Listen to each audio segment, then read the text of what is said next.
হস্টেলে দুষ্কৃতির তাণ্ডব, আবাসিক এবং নিরাপত্তা রক্ষীদের মারধর করা হয়েছে।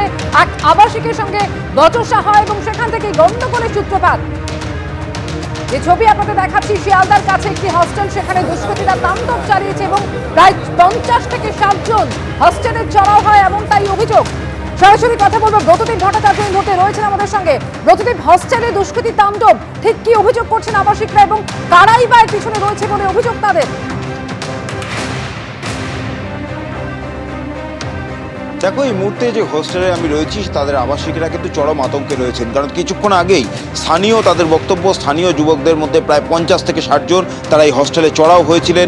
গেট ভেঙে কার্যত তারা হোস্টেলে ঢোকেন এবং এই যে হোস্টেলে ঢোকার, বিল্ডিংয়ে ঢোকার যে মূল গেট, সেই গেটটিও ভেঙে ভিতরে যাওয়ার চেষ্টা করেছিলেন। যারা বাধা দেওয়ার চেষ্টা করেছিল, নিরাপত্তা রক্ষী থেকে অন্য আবাসিকরা, প্রত্যেককে মারধর করা হয়েছে। এখানে আমার সঙ্গে একজন নিরাপত্তা রক্ষী রয়েছেন, আমিন। একটু আমিনের থেকে জানতে চাইবো ঠিক কী হয়েছিল, কতজন আসলো এবং কীভাবে ঢুকলো ভেতরে? প্রথম ওরা হচ্ছে হুড়ুকে হাঁ করতে চেঁচামেচি করে আসতে। আমি এটা কী ব্যাপার, ওখানে অত চেঁচামেচি হচ্ছে কেন? আমি ওই জায়গায় গেলাম, আমি দেখলাম যে ওরা তো দেখতে এখানে দড়ি আসছে, আমি তাড়াতাড়ি মেরে দিলাম, কিন্তু ওরা জোরে ঠেলা দিল, দিয়ে তালাটা ছিটকে চলে গেলাম। এই গেটও ভাঙার চেষ্টা করে?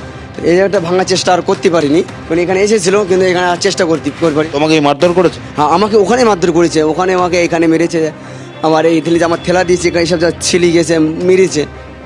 যারা আবাসিক আছে তাদেরও? হ্যাঁ, আবাসিকদের মারধর করে। কারা যারা এই হামলা? এখানকার লোকাল কোনো ছাত্র মানুষেরা, তারা হচ্ছে মারধর করেছে আমাদেরকে। প্রথমে যে বাচ্চা ছেলেকে মারতেছে তার হাতে একটা কিছু ছিল, তারপরে আর হাতে কিছু ছিল, কিন্তু ওরা এসে অগ্নিমুক্তি আমাদেরকে মারবে, কিন্তু আমরা। অর্থাৎ পাপিয়া, যেটা এখনো পর্যন্ত জানা গেছে যে এই হোস্টেলেরই একজন আবাসিক সামনে, অর্থাৎ হোস্টেলের বাইরে একটি দোকানে সে ছিল, 3 জন যুবক বাইকে করে যাচ্ছিলেন। সেই বাইকের সঙ্গে ওই যুবকের, অর্থাৎ এই আবাসিকের একটি ধাক্কা লাগে এবং সেই নিয়ে প্রাথমিকভাবে বচসা শুরু হয় এবং সেই বচসার জের কিন্তু যেটা হলো 50 থেকে 60 জন তারা এই হোস্টেলে চড়াও হয়। একের পর এক আবাসিককে মারধর করা হয়েছে এবং নিরাপত্তা রক্ষীদেরও মারধর করা হয়েছে। স্বাভাবিকভাবেই হোস্টেলে দুষ্কৃতীরা এসে এইভাবে ভেতরে ঢুকে পড়ে এবং মারধর করলো আবাসিকদের। সেই নিয়ে কিন্তু এই আবাসিকরা চরম আতঙ্কে রয়েছেন। তারা স্বাভাবিকভাবে আতঙ্কের মধ্যে রয়েছেন ওই হস্টেলের আবাসিকরা। ধন্যবাদ ব্রতদীপ তোমাকে। একেবারে রেড চার্ট করে জালিয়াতি, দোকান খুলে বেআইনি কারবার, বারাসাতে জাল নথি চক্রের পর্দাফাঁস। নিজের দোকানে জাল নথি তৈরি করতেন কৌশিক মণ্ডল, পুলিশ সূত্রে এমনই দাবি। আর সমীরকে জেরা করে গ্রেফতার করা হয়েছে কৌশিক মণ্ডলকে। বাংলাদেশি নাগরিকদেরকে এদেশের নথি তৈরি করার অভিযোগে ইতিমধ্যেই বারাসাতের নবপল্লীর বাসিন্দা সমীর দাসকে গ্রেপ্তার করেছে বারাসাত থানার পুলিশ। তাকে জিজ্ঞাসাবাদ করে তার 2 সহযোগীর হদিশ পাওয়া গেছে। একজনের নাম কৌশিক মণ্ডল, যার বাড়ি বারাসাতের চৈতন্যনগরে, অপর একজনের নাম হচ্ছে চন্দন চক্রবর্তী, বাড়ি মধ্যমগ্রামে। আমরা এই মুহূর্তে রয়েছি শীতলাতলা রোড, চাঁদুর মোড় এলাকায় বারাসাতে। সেখানে কৌশিক মণ্ডলের এই দোকানেই থেকে আধার কার্ড তৈরি করা হতো এবং সমস্ত নথি তৈরি করা হতো এবং বছর 3 ধরে এই ধরনের কাজ কারবার চলতো এই দোকানে। এলাকার বাসিন্দাদের কোনো সন্দেহ হয়নি, তবে বাইরে থেকে লোকজন আসতো, তারা অভিযোগ করছেন।